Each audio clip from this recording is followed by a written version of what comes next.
Welcome to the Outlines Podcast, Northeast Ohio's mountain biking podcast. I'm Brett Wilms. And I'm Mike Farley. Brett, this is episode 2. Episode 2. We're clipped in. Well, you are. I'm technically not, but that's fine. Episode 1 seems like it was well received. Yeah. And so I'm excited to keep this thing going. So, Yeah, let's keep it moving. Yeah. Lots of good things to talk about. For sure. We are obviously, for those who are watching on video, filming on location. We are at West Creek Reservation. You may not recognize the background, but we'll talk about that in just a minute. Yeah. We have a lot of great content today. We've got Mike Ryba, and he is our local CAMBA trail builder. He has a ton of history with CAMBA and building trails in Northeast Ohio. We also have Diana Miller. She's going to talk a little bit about CAMBA itself. Excellent. And we'll get into some other things too. So excited to get this thing going. But Brett, I do want to cover something that we didn't perhaps define. Am I getting yelled at? Not getting yelled at. Okay. Definitely not. But one of the key terms we didn't define was alt line It's true. Yeah. in our first episode. So maybe that's just a teaser. Maybe we did that on purpose. I don't know. But anyways, Brett, can you define for our listeners what is an alt line? So my definition of an alt line is you have a standard trail that's been built. You know, the trail builders had a trail in mind. And then there's two ways. Sometimes there's an official alt line where the trail builder says, hey, you can go to the right or the left and catch a rock, a log, but you have the alternative line to the regular trail line. So sometimes you see it with a sign that says, you know, black diamond feature over here. Sometimes you're in a park that doesn't mark them, and there's a new fallen tree. Right? And boy, that tree is like right off the trail, and it would be really fun to try to get over And it. sometimes maybe you create that alt line. Maybe. Sometimes maybe you create it. Sometimes you might roll the log into place. Right. So Just happens to occur. So alt lines are part of our riding together. For sure. Yeah. For So sure. we are always seeking alt lines, and when we thought about bringing this podcast to the community, we thought no other name than alt lines. Absolutely. I think for me, and I think speaking for you, it's maybe like our favorite part of riding. I would agree. On most trails. Yeah, I would agree. Yeah. So. And especially trails that, you know, you might think like, hey, it's just kind of a benign, like it's a nice after work trail you go to. It's not the super spiciest place you've gone to. Yeah. I'm always looking forward to them. All right. Glad we covered that. I think we needed to define that. So we got that out of the way. So we are on location at West Creek Reservation in Parma. It's a Cleveland Metro Parks property, but we're actually in a different section of West Creek. And if you're seeing this on video and you haven't been out here, you probably, I'm sure, don't recognize this because this is all new. Today is Saturday the 23rd. We're out here for the NICA race. I got my Narwhals jersey on. We've got pre-ride today. We've got a race tomorrow. But the big thing is here is that this is a big moment. This is new trail at West Creek. They just finished off 3 additional miles of trail. Brett, you've ridden it. Yeah. What's your impression of it? So I love it. We've been out here the last couple of weeks preparing the Narwhals for this NICA race. We've got home court advantage, which is cool. But if you're familiar with the we'll call it the legacy West Creek that was put in a few years ago, here I feel like they took what they learned over there and they kind of took it up a notch. Yeah. It's not as much up and then down. It's a lot more rolling.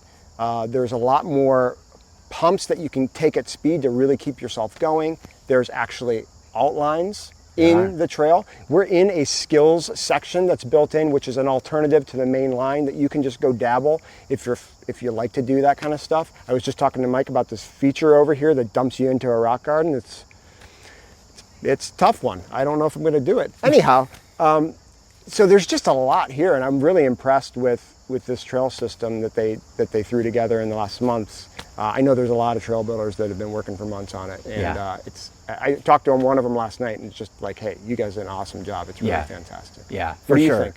I think it's awesome. What I think is really neat is it looks to me, and I haven't ridden it enough yet to really get a feel for it, but it feels like you could kind of in a non-artificial way, create loops out of it and loop it multiple times without feeling like you were necessarily repeating things, and you could change it up a little bit, which is really cool because it isn't that much mileage. I mean, still, even at 6 miles, that's not that much. But if you can double over stuff in a way that doesn't feel like you're really doubling over stuff, then that's pretty cool. Mix and match is fun, Yeah, so I'm really excited. It's actually a perfect segue into our featured speaker today, which is Mike Ryba. He's going to talk about trail building as a volunteer and what he does with CAMBA. So with that, let's get into our conversation with Mike. Great. All right.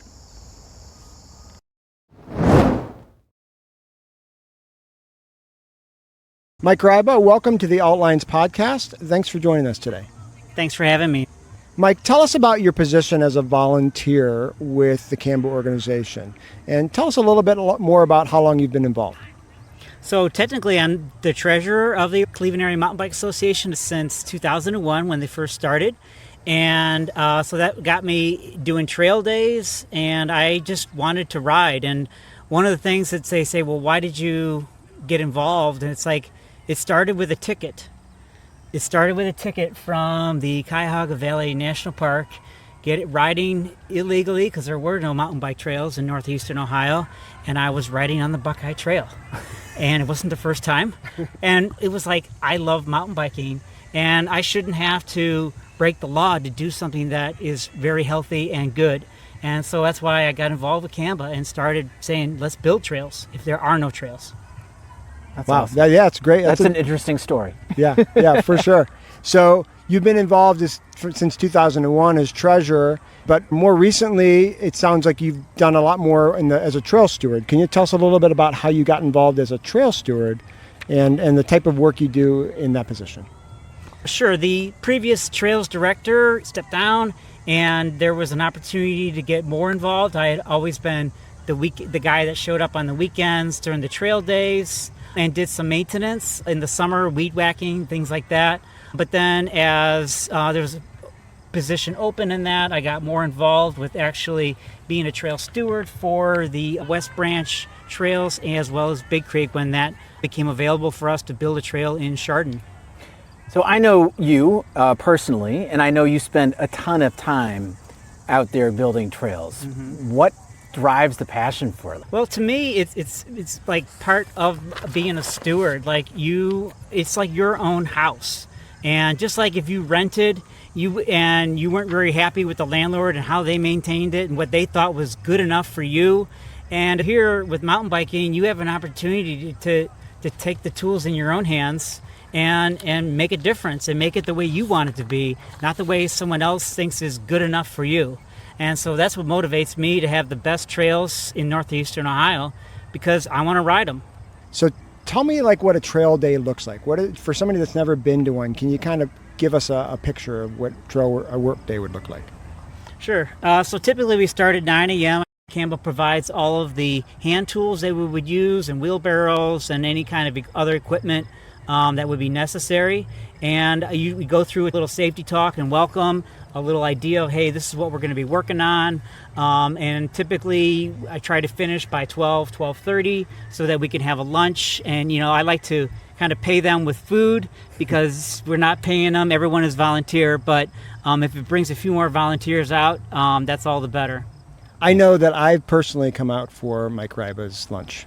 That's true. And my kids have been to trail days, and they are huge fans of Mike Ryba's lunch. We're here at West Creek as an example. This trail is brand new. It's just been released this week. So these trails are cut. Why would I need to maintain them? What would I need to do? Why do I need to go back and do trail days? Well, first of all, there's trees come down and things like that, leaves, sticks, branches, all that stuff is just kind of normal things in the woods. And there's multiple things that happen to a trail. The dirt compresses, so you have compaction. You have displacement, meaning the soil is moved to the side for various reasons, whether, again, be horses, bikes, people. And then lastly, erosion. So we all know the material can get washed away. So all those things happen, and it's not the end of the world. We're not saying we shouldn't be able to be out in the woods, but just to be aware of those things and try to minimize that with proper maintenance. Then you have a trail that is A, fun to ride, and B, sustainable. Sustainable means what? meaning it is not going to degrade and it's not going to get to a point where it's not enjoyable to ride because you have these deep ruts and just a bad experience. So trail maintenance is kind of a normal thing. It's an expected part of a trail. I think personally, like sometimes people think, well, the trail's built and then we can just leave it. But you're saying this stuff happens over time and it's normal and we've got to do this. So we need people to help out with this maintenance and keep these trails going over time, right? Yeah, and I mean, basically, there's water from rain and snow and all those things, and water is allowed to be on the trail. It just cannot stay there. So to me, a puddle is a drainage failure because the water is not going where we want it to go, which is off the trail. And there's things, they call them drains. So basically, it's not like a drain like you'd have in your house, but it's a drain where the water gets off the trail. And, that all accumulates leaves, little sticks, little branches, and all that stuff. They just naturally accumulate, and the water no longer gets off the trail. Cool. So taking care of down trees, taking off organic matter that's landed on the trail. And I would say, from my perspective, sometimes going on a trail and assessing it after it's rained, right, to really see how is this trail holding up, because this is a brand new trail. We actually don't know if there's going to be puddles or if there's drainage. So that's one thing maintenance can do, is it can get you those visibility of those things, right? Yeah, absolutely. Seeing a trail right after a rain is a good time. And that's where I've also learned a lot of my tricks, if you will, is just by seeing a trail mature. We're talking a lot about maintenance. Is there new trail construction involved in a trail work day as well? Yeah, sometimes there are new trail construction projects. Right now, we don't have any brand new trails that are being cut by CAMBA. The latest trail was Big Creek. Right now, we're in maintenance for all those trails. I have a question.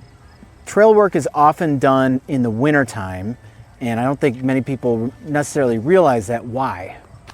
Well, because we want to ride. It's August right now. You have bugs, mosquitoes, sweat, all those kinds of things that are just making trail days sometimes difficult. And I would rather be riding. And when it comes November or March and the trails are shut down because it's saturated, well, that's a great time to get out and do trail maintenance or trail work, brand new as well. Yeah, I think from my experience, it's really hard for me to get motivated to do any trail work in the hot weather. But in the wintertime, it's fantastic because there's no bugs and you don't sweat and you get a chance to be outside hanging out with people. So I love building in the winter. Ryba, so you've talked about Big Creek as being the most recent new trail build. I know you've done a ton of work specifically at West Branch this past season. Can you just give us a quick highlight of the mini projects or the larger projects that you did in this past maintenance season? And maybe if you have some in your mind of what's coming up in the next season. Sure. So about 3 years ago, I had a meeting with Doug Lyons, the Regional State Park Director. So he oversees places like Lake Milton, West Branch, and other places like Punderson that don't even have mountain bike trails. But he's the Regional State Director. And I explained my vision, which was to have trails at West Branch that were suitable for all riders.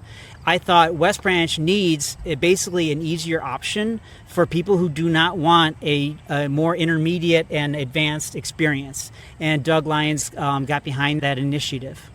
And I have to say, it really has transformed in the last 3 years. It is a totally different riding experience. I've talked to people who haven't been out there in like 4 or 5 years, and if you haven't, it's really worth a visit because it is a fun trail. Yeah, so West Branch has just about everything except elevation. So it has rocks, it has technical trails, it has faster, I would not say flow trails at all, but I would say cross-country trails, advanced trails, and intermediate trails. So it's really a well-rounded place to ride. So can you give us any hints to some of the future developments that are coming at West Branch State Park? Sure. So the state is just in the process of completing an expansion there. It's about 9.5 new miles of that is being machine built by a place that's like the largest trail builder in the United States called Rock Solid Construction. So they are out there as we speak working on trails that are basically further east of the existing mountain bike trails, more towards the beach, kind of behind and around the quarry trail. And so again, they're expected to be opening that in sometime in October or November. Cool. That's a big news. 9.5 miles. Yeah, wow. Additional trails. So that brings it up to what? Almost over 20? Over 20 miles. Yeah, wow. It will be. That's awesome. Yeah, 20 miles. I think the only place we can go 20 miles around here is Mohican, and that's an hour and a half drive from Cleveland. So. Yeah. Well, we talked about a little bit about West Branch. You've touched on Big Creek. That's kind of our newest mountain bike trail that CAMBA has had new cut trail on. Can you tell us a little bit more about it, where it's located, maybe a little history, how the project started, if there's anything currently in process or if there's anything next for Big Creek? Sure. So it's in Chardon. We decided to do it in phases, starting with the things that were easier, basically flatter terrain, and leaving the more difficult terrain for the end. And we ended up getting grants to help with mechanized trail building. So they just basically cleared and back cut steep slopes so that it wasn't all having to be done by hand. So, Mike, I guess the next real question is, what could you use volunteers for, and how can they get involved? Sure. So basically, anyone who's willing to work, we'll give them a tool, we'll give them some training how to use it. When it comes to trail days, we post them up on the webpage and on Facebook, and as well as a little bit of Instagram. But again, if you're only checking social media, you're probably not going to get that feed. So I always recommend the website, that it will give you up-to-date information, and you know you're not missing anything. If you could leave our listeners and our viewers a message about trail work and the people who do it, what would that be? The trails that are maintained by volunteers, there's a passion there. When they show up for the weekly ride or they're just there with their friends, they know that it's like their trail. And so I think that you, by volunteering, you make it part of your trail and not just a trail or place to ride. I just want to add to that. Just in my years having volunteered, I still ride past sections of the trail and I go, I did that. Or that's a spot that Mike Ryba adjusted of mine. Right? But the idea is I just have a lot of memories of trail building, and it keeps my involvement and it keeps my ownership in the trails, and I agree 100%. What do you hope riders are thinking about when they're out there enjoying these trails?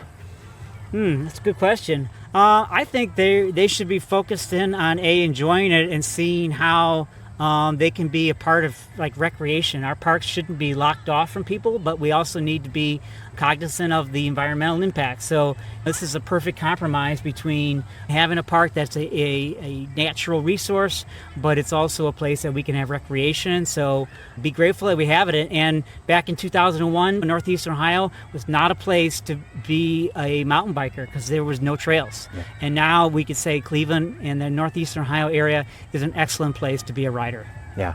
Well said. Well, thank you, Mike. Appreciate the time, and we'd like to have you back because I'm sure you'll have updates on projects and what's going on with trail building. So thanks again. Sure. My pleasure.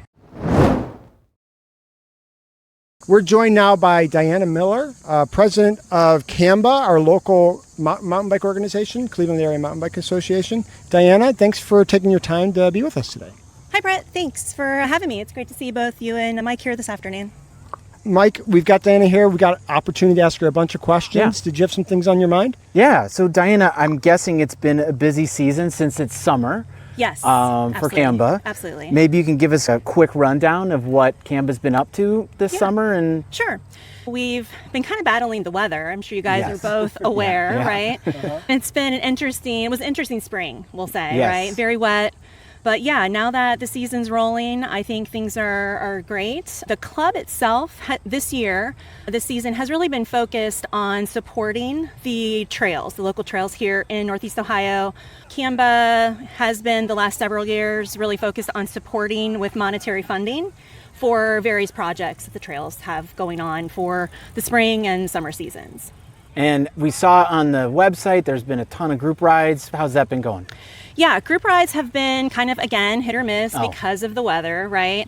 Early on, several rides had been canceled. Actually, we had one here at West Creek scheduled for this past Tuesday that there's been pretty good turnout. The most popular trails at this point for our group rides seem to be Royal View over in Strongsville and then down at Hampton Hills in Akron. So those are like the very well attended locations this year so far. The Northern Ohio Mountain Bike Series has been happening all season. They actually have their next race coming up I think it's this Sunday or the next Sunday, maybe the 31st of August, out in Toledo. So this is the farthest west that they'll be headed for the series. The Battle of Toledo. Yeah, that's right. Yeah. I've seen that, yes. So it's going to be quite an awesome event. So there's that going on. If you're not into the race scene, there's also going to be a demo day that Velo House is putting together at Royal View on that same day, the 31st. They're going to be demoing some Mondraker bikes. They're going to have all different types of bikes. We're going to have a small table out there.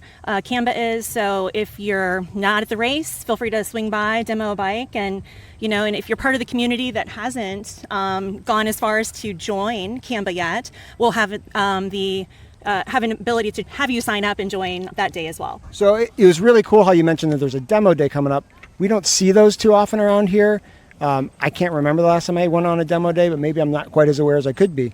But it's just a great opportunity to ride a brand new bike that you can take out on the trail and give it a go without having to spend a bunch of bucks on a brand new bike and kind of wonder what's going on, Yeah. So. Exactly. I have noticed that you guys are doing more emails updates these days, which is super helpful for people who aren't all over the socials all the time. So that's great. Yeah, absolutely. We've been trying to, at minimum, do them once a quarter. We really do want to get into sending out more emails because you're right. A lot of people aren't really on social media, and if they are, it's very rare. Yeah. And so they're not seeing everything that we're putting out there. So you just talked about events, kind of worth mentioning. Looking into the fall, winter, are there things that CAMBA members, Northeast Ohio riders should be excited about, a little further out? Yeah, we're hoping the season goes very far into the fall, right? I think every mountain biker is always hoping that we're going to be riding into November. I think last year we rode a few times in December, which was amazing. But yeah, there's been some work happening out at West Branch to expand the trail out there. So it's my understanding that there are several new miles out there that aren't open to the public yet. But I'm really hopeful that that will maybe be rideable before the end of the season, at least to get some early tires on it. More to come on that. I'm not making any promises. In years past, CAMBA had a fall camp out. We've been looking into trying to get that going again. I can't promise that's going to happen this season. We may end up doing maybe like an on-location ride that's outside of Northeast Ohio to kind of get people exposed to some trails that aren't up here that they ride all the time. Nice. So that might be a day trip. Still kind of hammering out those details. So more to come on that as well. So what's the best way for people to keep up to date and get involved and, find out what's going on with CAMBA if they're not involved today? Yeah, so great question. We would love to have more people involved, members or not. A few different ways you can get involved or at least keep up to date. So as I mentioned before, we have a community page on Facebook. We also have a website, camba.us. We have a events calendar out there that we try to keep up to date with races, trail days, and even things that our partners in the community are doing as well. So I would say visit that regularly as well. And you can always reach out to CAMBA directly if you're interested in just volunteering some time and you just don't know, right, what kind of needs there are. You can email info@camba.us, and that information that message will come to me and can hook you up with the right individual for whatever it is you're trying to help out with. But we definitely would love to see more people from the community. Cool. Excellent. Awesome. Well, that's what we're all about here. We're really trying to get the community aware of some of the things that are going on, and certainly want to have you back in the future for as you get more events. We've asked you a number of questions. Anything else top of mind? Yeah, I guess thank you, first of all, for having me on. I'd be happy to come back anytime. I love the podcast. I think this can be great for the community. One thing I want to just kind of emphasize with the community, members or not, right, that CAMBA is a 100% volunteer-led organization, right? Yes. So all of us, the board members, people who help out that aren't on the board, we all have day jobs, right? Mm-hmm. So as that saying goes, many hands make light work, right?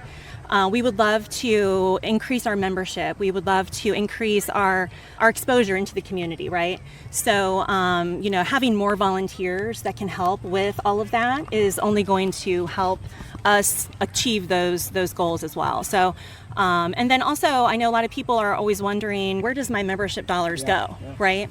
So I'm going to say on average, about 80% of your membership goes directly back to CAMBA and our Trails Fund, right?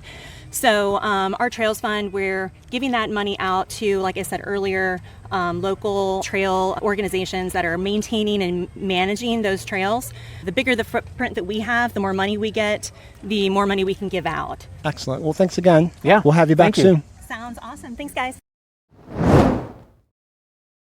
So as we do on all Outlines podcasts, we like to cover the area events, races that are coming up. We've got a couple race series. We have NOMS, Northeast Ohio Mountain Biking Series. A couple upcoming races. We have Big Creek Park on September 28th. And then we have Vulture's Knob number 2 on October 12th. A couple other things we have going on. We have the OMBC series. The next one we have on that event series is Race to the Hills, which is September 7th at Lake Hope State Park. And then we have Tecumseh's Revenge, which is at Scioto Trails State Park on October 5th, and then followed by the OMBC Championship on October 25th at Mohican State Park. The last thing I want to mention from an events perspective is that we have the September 6th race at Bedford Reservation. We'll provide a link in the show notes to all these races and locations that you can register. And then finally, just make sure you check out CAMBA.us. There are a host of ride options there, weekly group rides, and you can find your people to go ride with and have some fun.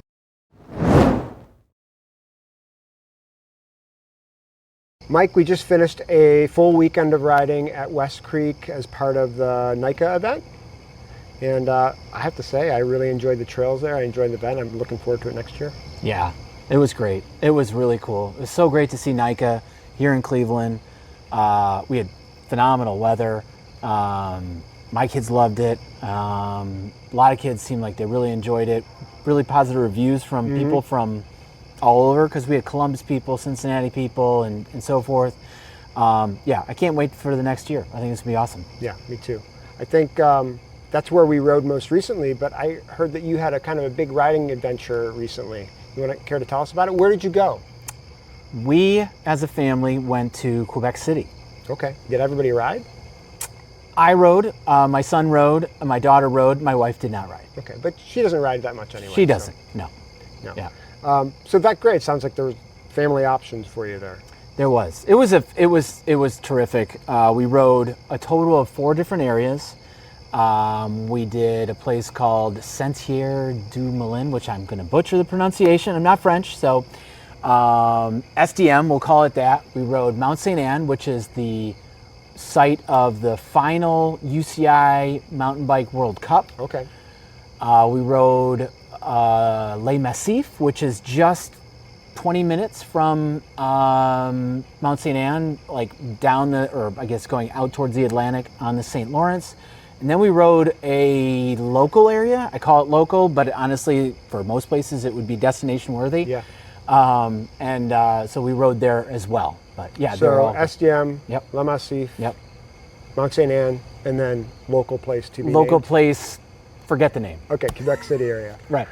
So tell me about the riding type there. Is it cross country? Is it downhill? What do you got there? It's everything, and it depends on where you go. So I guess I'll start with SDM. SDM is there's no lift service at SDM. Okay. You start at this ride center, which is the most elaborate ride center I've ever seen. Is it like a trailhead? Well, it's a trailhead, but it's a trailhead with this huge building. Okay. A building with a restaurant and an outdoor bar and a bike shop in the basement and a gift shop. Feels like a resort almost. Yeah, but not in like a giant ski resort type of feel, because it's just one building, so you're not kind of overwhelmed with ski resort type feel. It's just this really cool ride center. And I mean, the food was great, the people were super helpful and friendly. But yeah, you start out of you park in the main trailhead of the ride center. You have 2 primary areas at SDM that you can ride from. One is right out of the ride center itself. One is kind of like down the road, let's say. Both of them have a variety of trail difficulty levels. Both of them require you to basically ride up and then choose your own adventure from the top. So there's a primary uphill trail on both of the, let's call them mountains. They're not quite mountains, but they're pretty big size hills. And then you kind of choose your route down from there. And you can keep doing that, obviously, as many times as you want. I do have to say the uphills on both are substantial. Yeah. And if you do like 3 or 4 of those uphills, you're going to be spent. Okay. I feel like the ideal way to do it, honestly, is if you had an e-bike with like 150 millimeters of travel. Oh man, that would be awesome. Yeah. Really cool. So anyways, ride difficulty was, as I said, a full range of stuff, from green to double black to even what they call pro sections or pro line sections, which are just sections within the double blacks. That being said, I went in there, I had a specific route in mind called Wolverine, which I've seen on a bunch of YouTube videos and really was totally excited about riding. I was on my limit. I was like on my limit for that, right? I loved it. I'm really glad I did it. I don't know if I'd do it again because it was that on my limit. Was it super fast? Was it super technical? No. What is it? It was super technical, chundery, rocky. I mean, and it was relentless. I mean, the trail building is at a level that's really like hard to even comprehend. Okay. It's just amazing. Yeah. So that was one trail, but there's a lot more, and I don't want to make people think that's all there was. You could spend, at SDM alone, you could easily spend 3 days. Oh, wow. Yeah. So what's the next ride destination you hit? Yeah. So next one was, let's go with Les Massifs. It's a ski resort out towards the Atlantic from Quebec City. It's a big mountain, 2,500 plus vertical feet. I'd call it like a day's worth of riding. I wouldn't spend more than a day there. It's a worthwhile destination, for sure. Cool trails, a little more approachable. Think Hollymont. If you've been to Hollymont and you've done, the lift service there, you're going to be fine at Les Massifs on the blues, the greens, maybe the blacks. The double blacks, just like everything else I've ridden in Quebec City now. Know your limits. Oh my gosh, yeah. Once you get to double black, it's a whole different animal. Yeah. So anyway, really cool. Recommended, but I wouldn't necessarily, if you got limited time, don't bother. You said that there was really beautiful views because of the size of the mountain and maybe the destination area. I mean, were you coming across the trail? Like I just picture like hitting a berm and like, oh yeah, look at that. Like, was there anything like that? Like just, or not really? It was because nice, but it wasn't like... You'd cross over certain sections and then you'd be like, you'd look down the ski run because it's cut ski runs and you'd see the St. Lawrence. Okay. And it's just gorgeous. Yeah, and awesome. Just absolutely gorgeous. So yeah, scenery is phenomenal for sure. Yeah. So we had SDM, Les Massifs, and now... Mount St. Anne. Mount St. Anne. Yeah, Mount St. Anne we hit as well. Mount St. Anne is a UCI World Cup downhill stop. It's the last stop on the tour. We rented downhill bikes. Yeah. I've never ridden a downhill bike before. That was a really fun experience. I loved it. You can charge stuff, as you might imagine, that you never would even consider on your regular bike for around here. Yeah. But it was super cool. So recommend that. At the same time, Mount St. Anne has a huge network of cross-country trails. From the same entrance point? Yeah. So they have tons of cross-country trails. We didn't obviously even touch those. So you wouldn't need lift service necessarily to access those? Or You wouldn't, but you could. And it would be cool because they sell single pass or one ride passes on the gondola. Oh, okay. So you could throw your cross-country bike on the gondola, get to the top, and then kind of like make your way down through their trail network. Yeah, that would be really cool. The downhill trails are really intense there, harder for sure than Les Massifs. If you compared it to, say, Hollymont, which would be, closest locally, it's off the charts. Yeah. I mean, their green would be a black almost at Hollymont. So it's intense. Real chundery, rocky, a blast, but serious stuff. And you're going at speed. Yeah. And we had the whole downhill gear and all that kind of stuff on. Yeah, good call. If you were going to choose 2 to go to again, which ones would you go to? SDM is a must for sure. Mount St. Anne was definitely really cool to see. There's actually 2 other really big areas there called Empire 47 and Valley of the North, I think is the other one. We didn't even touch them. Oh. And they look just as amazing. You could go to Quebec City and I think you could easily spend over 2 weeks there and never even come close to doubling over anything.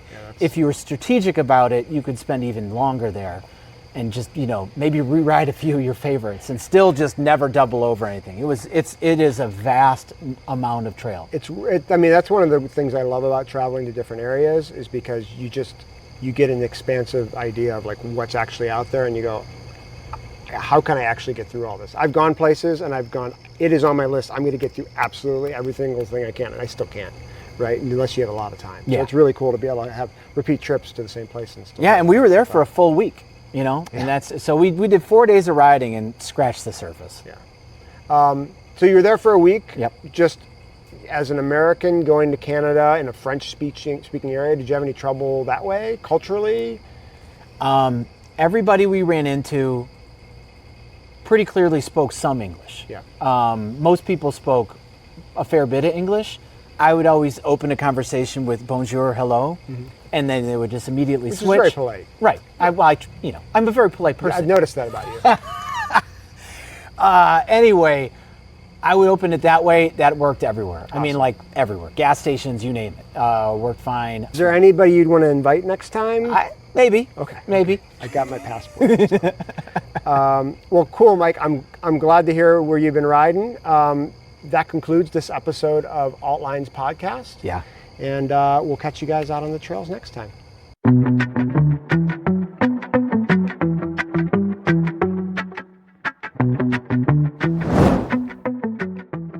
So we're here at Cliffs Bike Park, and I ran into this hooligan here. What's your name? Conrad. Conrad, how long have you been riding bikes? Since I was 3. How long have you been riding at Cliffs Bike Park? Probably 3 or 4 years. What's your favorite feature here at Cliffs Bike Park? Probably the third jump, because it's fun to do tricks on. When you say the third jump, you're talking about the third jump on what? The Black Diamond line. Is there fun stuff you can do on other things here? Yeah. The pump track's pretty fun. What's a fun thing you like to do when you're on the pump track? Do manuals. So for those that might not know what a manual is, can you describe it? It's like a wheelie, but without pedaling. How far can you go in a manual? 20 miles. That's significant. I heard you wanted to show us a trick today. What are you going to do for us on the Black Diamond line here at Cliffs? Suicide no-hander. All right, folks, we're going to cut over to Conrad doing a suicide no-hander.